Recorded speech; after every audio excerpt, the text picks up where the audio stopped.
Bring in show music, please. Hi, I'm CNBC producer Katie Kramer. Today on Squawk Pod. 2 weeks till Inauguration Day. A newly re-elected Speaker Mike Johnson. The GOP takes control of the House and the Senate. Much ado in D.C. with former House Speaker Kevin McCarthy. President Trump is better prepared to go into the job this time than he was 8 years ago. He knows the job. He knows what has to get done. He knows he's got one term. He doesn't want to waste one day. Then are the popular weight loss drugs, the GLP-1s, taking a bite out of the traditional gym industry? Boutique fitness brand Barry's co-CEO Joey Gonzalez on the prescription versus the burn. I think maybe the percentage of Barry's clients who have started in the last year is probably much higher than those who have been coming prior. Plus, the tech CEOs writing checks for January 20th and new rules from the Oval Office. Especially since President Obama, there have been this real step up in executive orders that have been issued. As we get closer to the Biden-Trump transfer of power. I don't love it. I don't love it. I think if the country elects somebody, let them do what they're supposed to do. It is Monday, January 6th, 2025. Squawk Pod begins right now. Stand Becky by in 3, 2, 1. Cue it, please.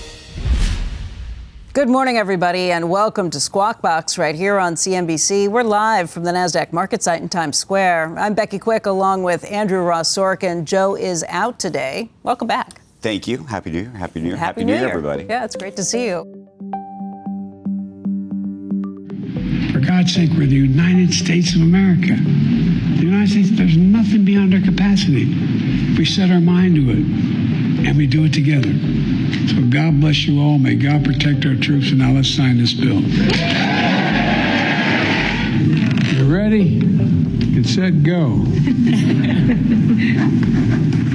And yesterday, President Biden signing the Social Security Fairness Act. That's the bipartisan bill that clears the way for increases in benefits for public sector workers like teachers, firefighters, and policemen who also receive pension income. It repeals two provisions that have been in place for more than 4 decades that reduce Social Security benefits for those who receive pension or disability benefits where Social Security payroll taxes were not withheld.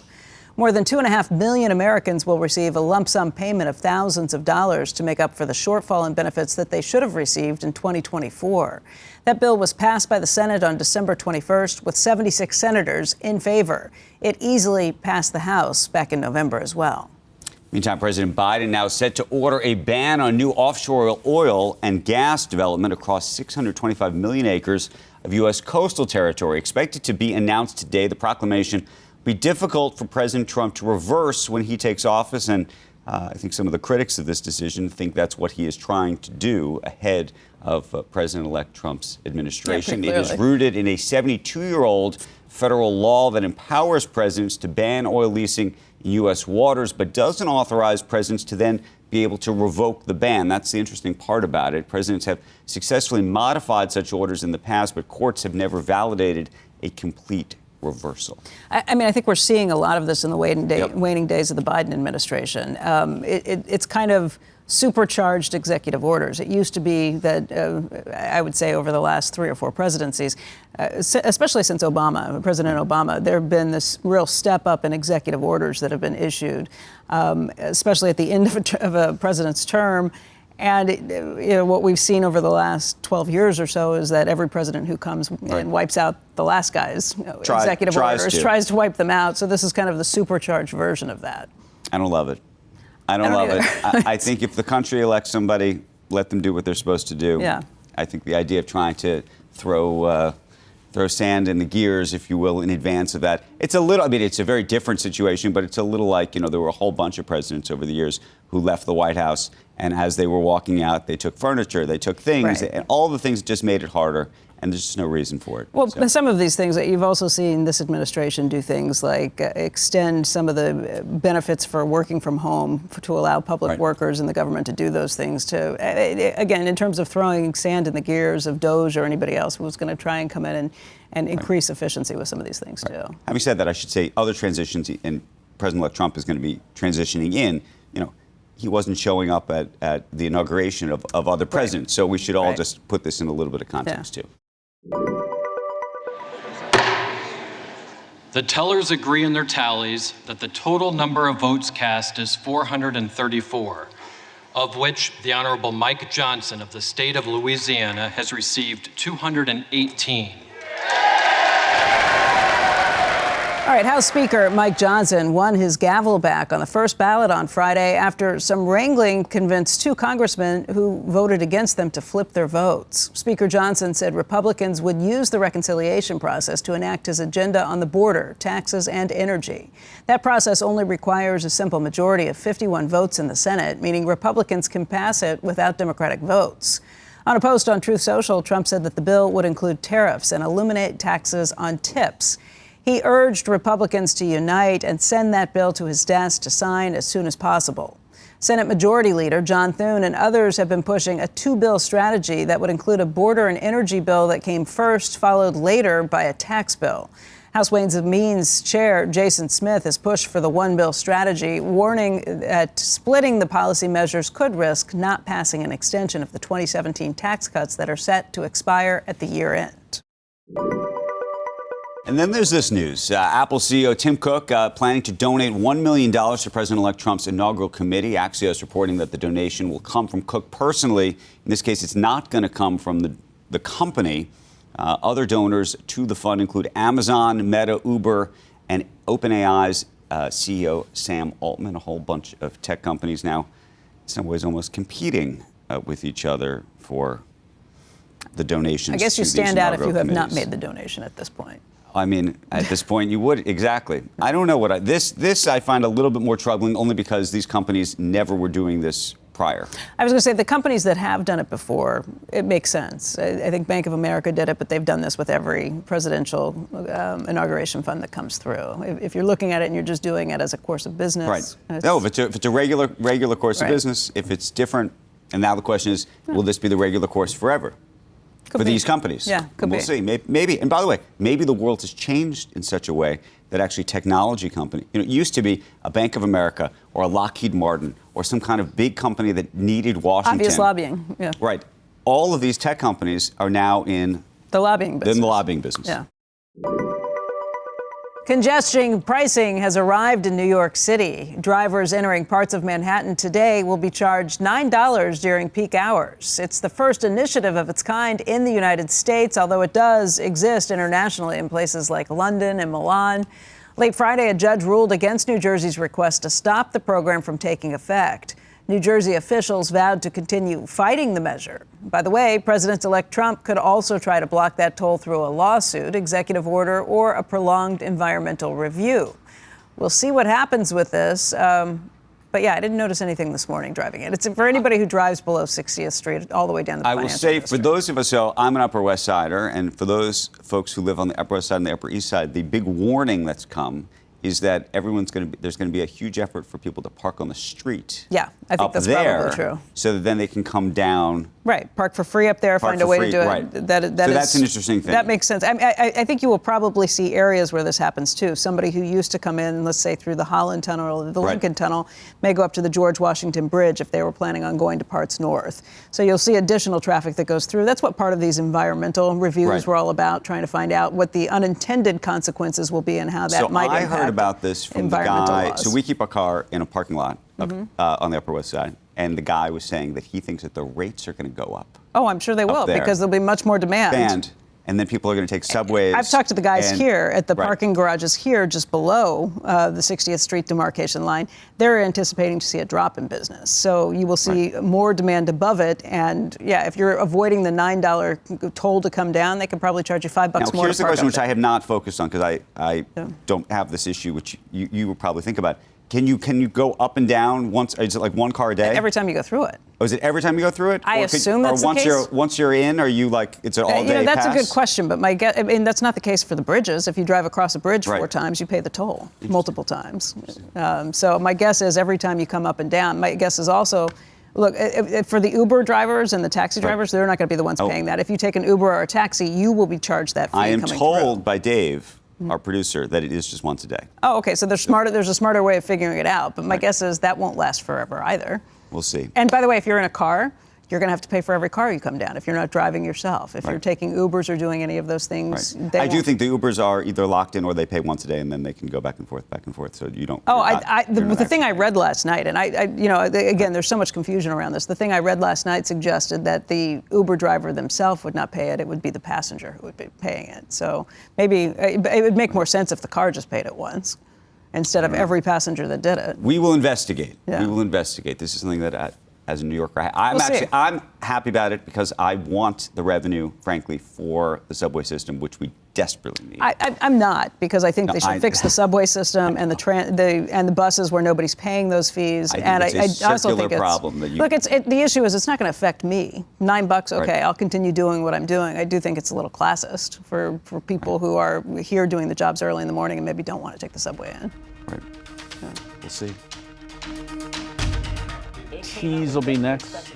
Coming up, the dramatic re-election of House Speaker Johnson, a giant bill brewing in the new Congress, a big set of potential tariffs from our president-elect, and a Senate with a larger majority than in the House. Ooh, the politicking and what it means for Americans in 2025 with former House Speaker Kevin McCarthy. Trump is not only president, he's pretty much the speaker now, too, because he's turning these votes. It's like an LBJ sort of situation where he's going to go around and kick people in the shins and say, you're going to do this. He has to do this. Squawk Pod will be right back.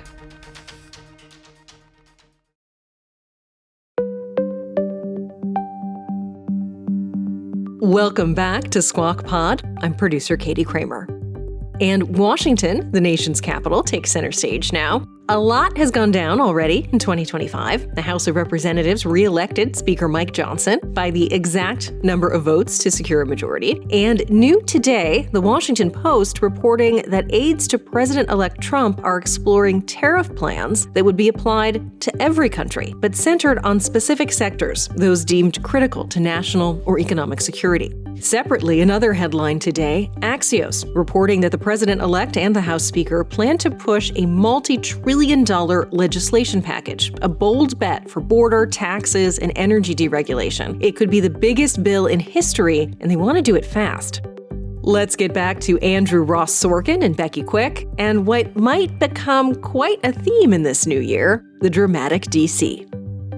11 members of the House Freedom Caucus board sending a letter to their GOP colleagues saying newly re-elected Speaker Mike Johnson must prove he won't fail to deliver on President-elect Trump's agenda. They write the following. They say they voted for Johnson on Friday, quote, despite our sincere reservations regarding the Speaker's track record over the past 15 months. Joining us right now to talk about the new Republican dynamic in Washington, former House Speaker Kevin McCarthy. He's chairman of the Alpha Institute. Good morning to you. Good morning. So there's a big piece in the Washington Post this morning, I don't know if you saw, about tariffs and not just tariffs, but really actually the bill. I mean, I should really go maybe to the piece that was in Axios. I'm sort of mixing pieces in my head now about sort of the idea that there's going to be sort of one massive bill that's going to come due, if you will, with everything in it, immigration, potentially taxes, all sorts of component parts. Will the Freedom Caucus go along with sort of a massive MAGA bill? They're going to have to. I mean, this is what's so critical. And for your viewers to understand, this is because of reconciliation. You can only have it if you have the Senate and the House. It's how the Democrats did Obamacare. It's how we did tax reform. But the critical part here is this is in modern history, it's the first time that the majority in the Senate is bigger than the majority in the House. They actually lost seats in the House. And another thing they're not talking about, the Speaker talks about getting this done by April 1st. He won't even have the 2 seats in Florida that are open. The election is on April 1st. So the election for Speaker, he had a bigger majority than wants to do this. Now, this is a big win for the chairman of Ways and Means, Jason Smith, because earlier they were talking about doing 2 reconciliations, which I thought was wrong. Because what happens, it gets more difficult to pass a bill later, exactly to your question. Reconciliation just means you don't have to have any Democrats. I don't need 60 votes in the Senate. You can get it done. And you can do cuts. But you can't write any bill you want because you got the Byrd rule in the Senate. The parliamentarian has a lot of power. Thune already said he's not going to go against the parliamentarian. So Trump is right by moving to just 1. Because I think getting that bite of that apple is going to be a difficult job. What would you put in that?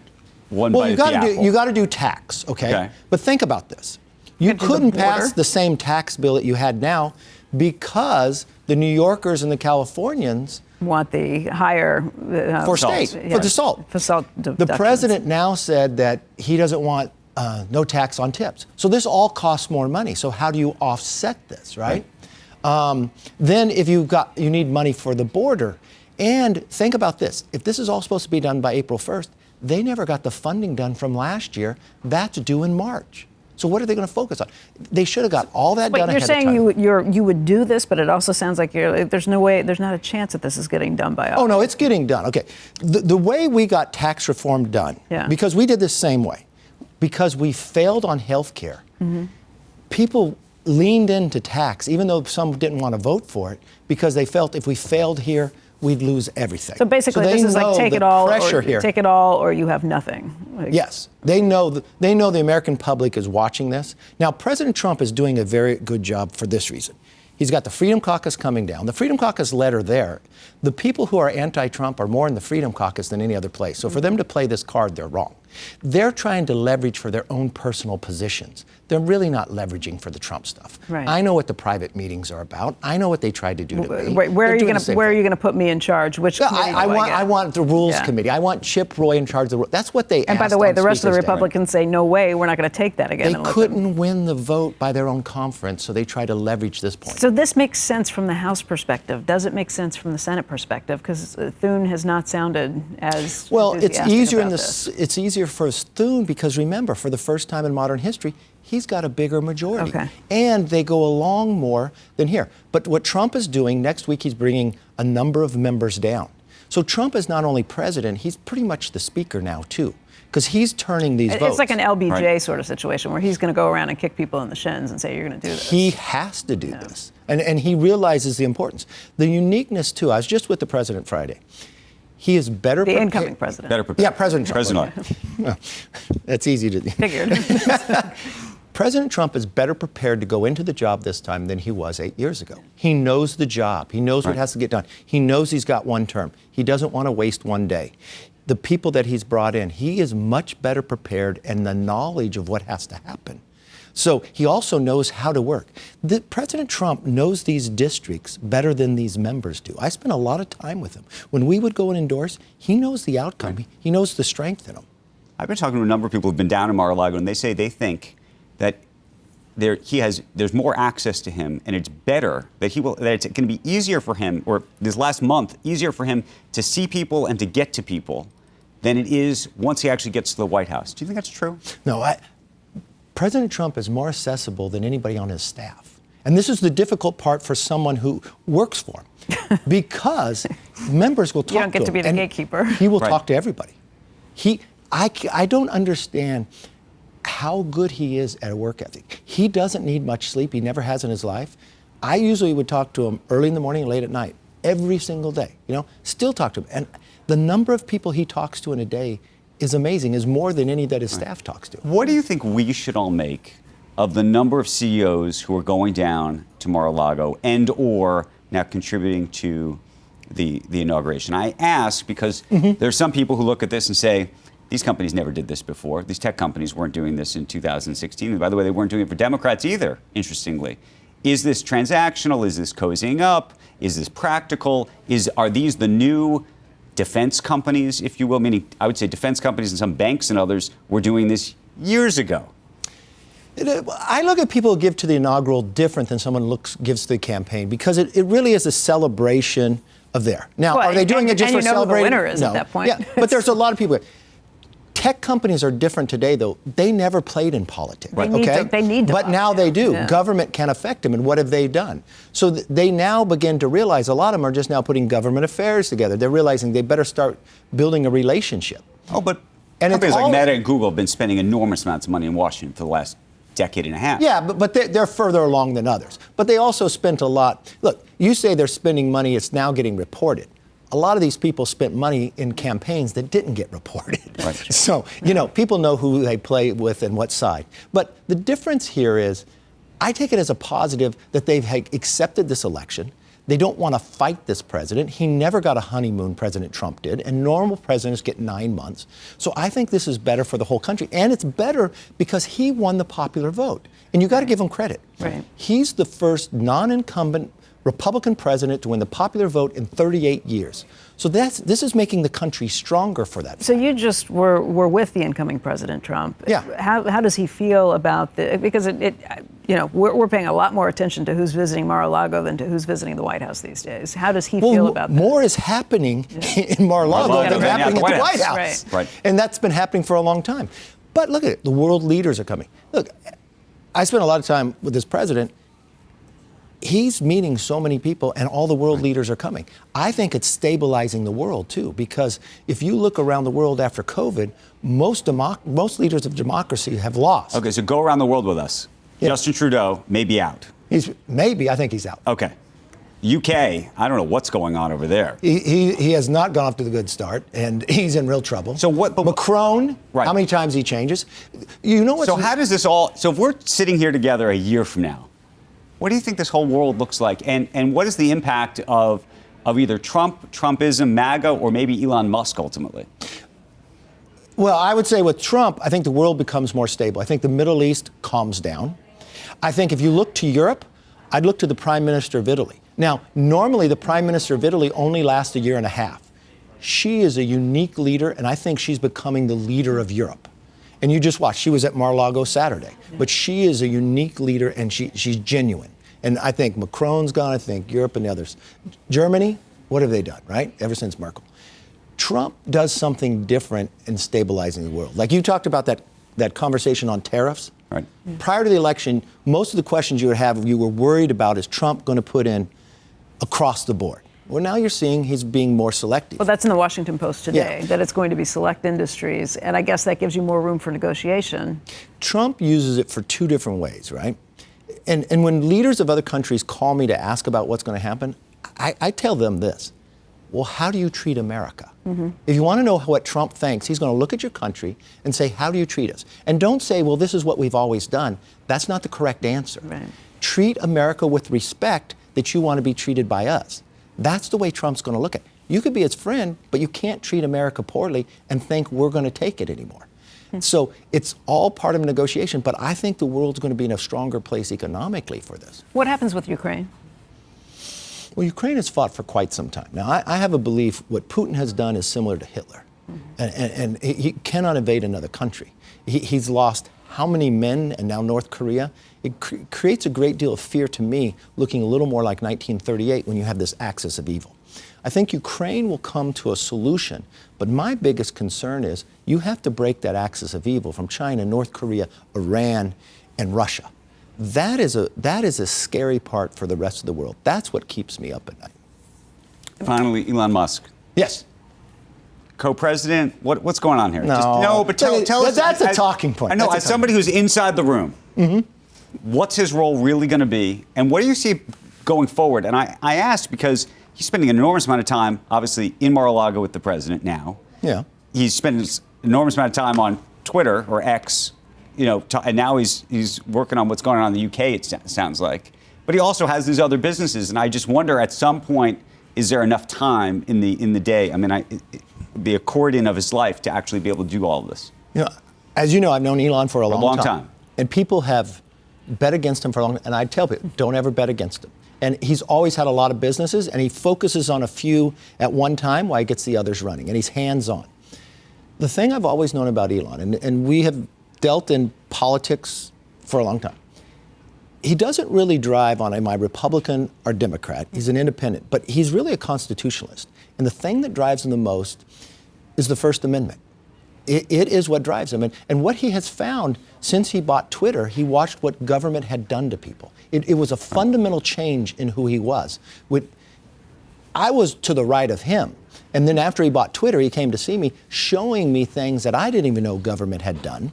And what he truly believes in this election, he would say to me, if we lose this election, there's no other place to move. He moved out of California. I'm still there. He goes, I can't move to another state. So he really believes that he's working for the goodness of this country and for the Constitution. And he's a driven person. And when you push back against him, he will stand up for what he believes in. I think it's going to be very positive. Now, Doge to me is great because our greatest threat to this nation is our debt. And no one really is paying attention to it. Are they going to have more teeth than, the Simpson-Bowles Commission had? Will Congress listen? They need to. Okay, what I propose, we need to deal with this the way we dealt with BRAC, the base realignment and closure. Yeah. What has to happen is Congress and the Senate needs to put teeth in this, where if whatever DOGE comes up, they're guaranteed a vote on the Right, House they never got a vote and the on Senate, Simpson-Bowles. guaranteed a vote and no amendments. Let it vote up or vote it down. That's the only way you'll get beyond the partisanship. Correct. If this goes to committee, it will die. Yeah. If this gets Get watered members down to, and weeded down if they get and- to make amendments to it, everybody's got some. He's an outsider, and what I would do, he's embracing anybody that wants to come into it. I mean, you talk about getting rid of the swamp. Any American can give an idea, and the power of the idea can win. We're going to have you back. We're out of time. Yeah. We should actually talk about the HB1 visa issue, because that's actually a fascinating thing that we've seen this sort of blowback on that. Thank you, sir. Thank you. Next on Squawk Pod, first came the pandemic, then weight loss drugs. The fitness industry has undergone two massive changes, but CEO of Barry's says things are still working out where people are working out. There was a mad rush back to IRL workouts, particularly that year coming out of COVID. It just was a full-on explosion. Barry's bootcamp instructor and co-CEO Joey Gonzalez right after this. Plus, a sweet treat, because everything's a balance. It's too much sugar. It's too much sugar. Oh, yeah, because you'd say no thank you.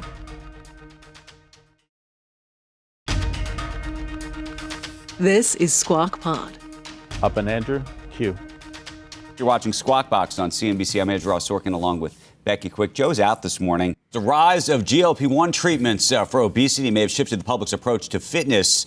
We're going to talk about that and so much more right now with Joey Gonzalez. He's the global co-CEO of Barry's, formerly Barry's Bootcamp. I should also say a great instructor. Joey, I don't think you know this, but I have been in your class actually many times, as has my wife. My wife happens to have just finished a class with Keone on the Upper East Side. So shout out. Wow, that's awesome. To that whole troop. He's my favorite. How are you, Joey? Thank you for joining us. What's going? Well, this is the new year. Everybody's going to the gym, or at least talking about going to the gym. I don't know if they're really going to the gym. But I'm curious how you think this has changed in the age of Ozempic and Wegovy. Yeah, so it's such an interesting topic because at the beginning of this movement, there was certainly concern that it may have a negative impact on the fitness industry. However, what's been most interesting is as the data pours in, surveys show that the proportion of respondents reporting weekly exercise has doubled from 35% pre-medication to 71% after they're on the medication. So that's basically saying that people are twice as likely to get a gym membership or to start working out once they start their GLP-1s. And I believe this is most likely a response based on feeling more physically apt, as well as having this sort of motivation and confidence to go to the gym. While we're having the conversation of disruption, the thing that I find most interesting is that semaglutides reduce people's appetites by mimicking the hormone that signals fullness to the brain, right? But they also now they're finding change the kind of foods that people crave. And so people are starting to crave less prepackaged processed foods, replacing it with cravings like fresh fruits and vegetables and whole foods, right, which actually means that now the conversation is about how it's disrupting the junk food industry. So it's really interesting. So, Joey, I'm very curious. What percentage of your clients, if you will, the folks in your classes, especially let's call it on the Upper East Side in New York or down on 20th Street or whatnot, do you think are actually on a GLP-1 right now? I wouldn't even know where to start in terms of guessing the percentage of clients that are on GLP-1s. But what I would know is that anecdotally, I have two friends who live here in Miami who are very close to me, who never wanted to go to Barry's. And then they both started GLP-1s and now they do. So I think maybe the percentage of Barry's clients who have started in the last year is probably much higher than those who have been coming, prior. And what do you think is going on between the distinction between classes, which is what Barry's does, and people who are training either on their own or at a gym or with trainers or remotely? I mean, there was a view just 2 years ago, 3 years ago, Don't remind in a me. post-pandemic world, that it was all going to change. Yes, that view, I think, has obviously fallen to pieces because there was a mad rush back to IRL workouts. And Barry's has only seen substantial growth year over year. As an example, we had 800,000 unique clients last year, which is up 10% from the prior. We had 8 million visits in 2024, which is up from 7.4 the last year. So we're seeing a tremendous amount of growth year over year, particularly that year coming out of COVID. It just was a full-on explosion. And what happened? There was also a view that you were actually going to lose instructors because they were going to become stars on their own, and then they were going to go try to, do it on their own effectively online. And that certainly happened. I think, there was a point in time where talent, whether it be at Barry's or other places, were sort of exploring, what they could do on their own in terms of building their brand, in terms of doing workouts from home. What we've seen personally from our perspective is that since, if I were to guess a percentage, we've had around 70 to 80% of the instructors that left at least try to come back to Barry's. So I think there has been just this return, to trusted brands, to having the in-person experience, right, with brands that they know how to handle premium client experience, et cetera. Before I let you go, I have two investing questions. I actually know a guy who invests in sort of gym franchises, and I've always been sort of curious. You guys don't franchise, I don't think. I think maybe you do a little bit internationally. How you if you were not running Barry's right now, but you wanted to invest in the gym industry, if you will, how would you do it? I've never been a big trend guy, so I would stay away from things that have just popped up and are super popular over the last couple of years. I'm very back to basics, which is what Barry's is about. And we are blessed that when Barry started the workout back in 1998, so many, many years ago, almost 3 decades, the foundation for it was HIIT, right? It's strength training, real circuit strength training with interval combination on the treadmills. And it is just at the heart of it is efficacy, right? So I would stand behind a product that I know works, that I know can be scientifically backed, and in which I believe in the founders and the human capital piece. Okay, final question. There's speculation. There's been reports that you guys may be for sale. Where does that stand? You'll have to see. Hopefully we'll have news soon. Okay, well, if you do, come on back. Thanks, Joey. Appreciate it. Thanks. Thank you so much. Okay, this is my favorite, We're talking Krispy Kreme, guys. Krispy Kreme partnering with Pop-Tarts for the first time, unveiling what they're calling Crazy Good Donuts. It's a collection starting today at participating locations. Krispy Kreme offering 3 new Pop-Tart flavors: frosted strawberry, frosted chocolatey fudge, and frosted brown sugar cinnamon. I think the third is probably my speed. They're available in store and for pickup via and delivery via Krispy Kreme's app and website, individually and by the dozen. I should say they've got a mini Pop-Tart on them. It's too much sugar. It's too much sugar. Oh yeah, because you'd say no, thank you. No, if they brought one your way. You know me. I actually just like a classic glazed. Yeah. Just because you can't really. That's a lot of sugar. Yeah, that's you a can't lot eat of 12 sugar. Of those. And I'm not really a Pop-Tart guy, so. Yeah. The idea of a mini Pop-Tart on it, I'm just curious as to whether there's actually stuff inside of that. Oh, I don't know. I want to break Maybe one we'll open. have to get some. Have to check it out. That is Squawk Pod for today. Thanks for starting your week with us. Squawk Box is hosted by Joe Kernan, Becky Quick, and Andrew Ross Sorkin. Tune in weekday mornings on CNBC at 6 Eastern. Get the best of our show right into your ears when you follow Squawk Pod wherever you get your podcasts. Hit that follow button wherever you're listening now and get us in your feed every day. Have a great Monday. We'll meet you right back here tomorrow. We are clear. Thanks, guys.